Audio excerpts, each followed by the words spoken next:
আল্লাহ লাখো কোটি শুকরিয়া। আল্লাহ যে বিধানগুলো ফরজ করেছেন তার ভিতরে রোজা একটা বিধান। এই দিনগুলা পার হয়ে গেলে আমরা যদি সুবে সাদিক থেকে এশা পর্যন্ত রোজা করি তবু ফরজের মতো সব আমরা পাবো না, পাবো নাকি? যে আল্লাহ তাআলা আমাদের সুস্থতার সাথে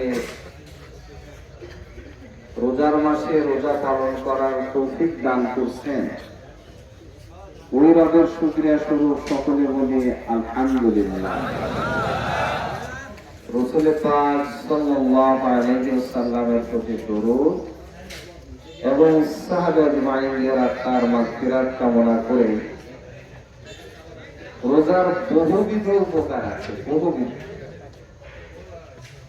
এখানে শারীরিক উপকার আছে, মানসিক উপকার আছে, নৈতিক উপকার আছে, সামাজিক উপকার আছে, রাষ্ট্রীয় উপকার আছে। তো সবগুলো তো আর এখানে আলোচনা করা যাবে না, সময় নেই। আমি জাস্ট একটা সাইড নিয়ে আমি কিছু কথা বলবো। আপনারা মসজিদে নামাজ পড়ছেন, নামাজ পড়ে বের হওয়ার পরেই দেখছেন যে মসজিদের সামনে একটা আম গাছ, আম থেকে ঝুলে লাল হয়ে গেছে, লাল হয়ে।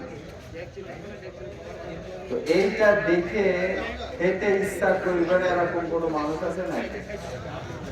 আর রোজার মাস হলে তো আরো বেশি নাকি, না খেয়ে থাকা শরীর। ইমাম সাহেবেরও খেতে ইচ্ছা করে, কিন্তু আমরা আমটা কেউ পেড়ে খাইনি।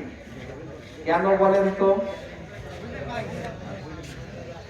এরা যদি গরু ছাগল হইতো যত দূর নাগাল পেত